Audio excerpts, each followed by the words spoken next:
Here. And let me just start by saying, in an administration world where it feels like every day a new boundary is broken, a new law is overridden, and a classic procedure is ignored, but I think we hit a new low. And let me be blunt.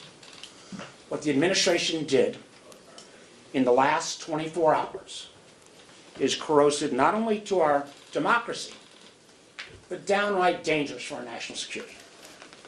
Yesterday, the administration convened a briefing for Republican senators, and only Republican senators, on the recent U.S. military strikes in the Caribbean. Along with that briefing, they shared the Office of Legal Counsel's opinion that tries to lay out legal justification for those strikes. Again, they didn't share it with Congress. They didn't share it with the Gang of Eight, which is their responsibility. They didn't share it with the Senate.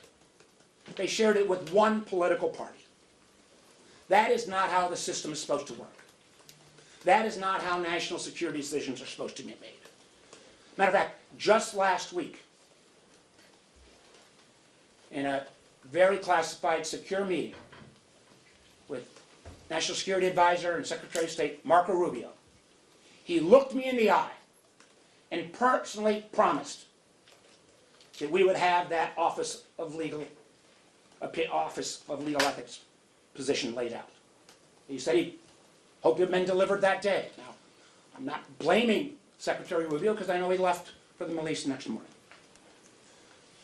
But instead of honoring that promise, this administration chose to give this sensitive legal document to a select group of more than a dozen Republican senators. Not all on intel, not all, I think, even on armed services, on a purely partisan basis. Now, only when they got caught, only when word got out and senators started asking questions, did they scramble to try and make things work. They said, okay, we'll give it just to Democratic members of the Gang of Eight.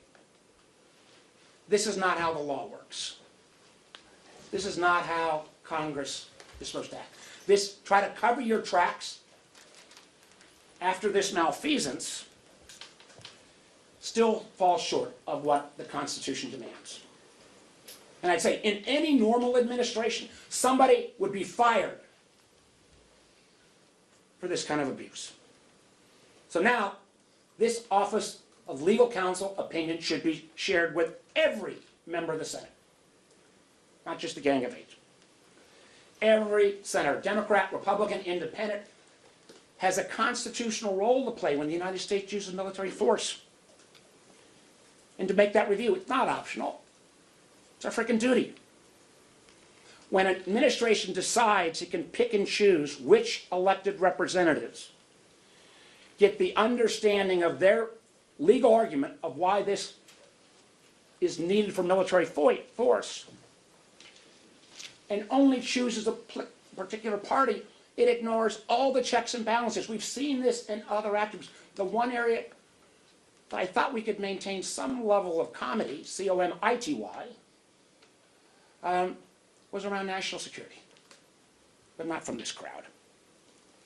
You know, this is not about procedure or process or even precedent. When you politicize decision-making about putting our service members in harm's way, you make them less safe. When it becomes a question of whether America is going to go to war and use military forces, becomes simply a tool for partisan back and forth, you not only weaken the bond with our troops, but you completely continue to weaken the credibility with our allies, which has been weakened so many times. You even got countries like the Dutch acknowledging they're not sharing information with us as much as they used to in a public forum because they don't feel they can trust the Americans now. When you deny Congress the access, the legal rationale for military action, you also do huge erosion of trust from our public. And again, as I've mentioned, you do real harm to the people who serve. The truth is, our troops when they're going into an area that's such a gray zone at best, and you've seen officers already appear to be fired because they've raised concerns. They deserve to know with clarity, legal reasoning of why they're being put in harm's way. And again, Congress has an oversight role here. This is U.S. Government 101. And frankly, not to be divided and used as political pawns. And the truth is as well, my Republican colleagues bear responsibility as well.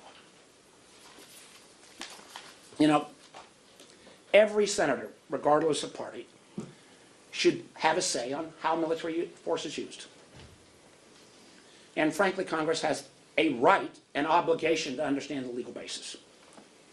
You know, my proudest tenure has been on the Intelligence Committee, and I am proud of its record. I've served under Democrats, Republicans. I've been chair of the committee.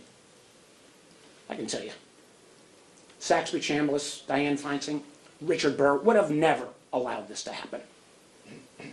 So the question I got from my Republican senators, if you're sitting in this room getting clearly what had been prior Gang of 8 level classified information, didn't somebody raise their hand and say, well, holy crap, where are the Democrats? Who was willing to say, you know, isn't there a constitutional obligation here? You know, it is about separation of powers. For the folks who wave their Constitution around, read the damn thing. And then explain why you would sit through that briefing and not call foul. So I call on this administration to immediately provide not only the OLC opinion, but as well as the secret target list that was briefed, my understanding, yesterday as well. And this ought to go to every senator, not Gang of 8, not just the Intelligence Committee members, now that they have already broken the seal. Everybody needs to be read in. That is what Americans deserve. That's what every senator deserves. Not this cherry picking for political purposes. The country deserves better. And we'll see if anyone is willing to stand up and push back. Take your questions.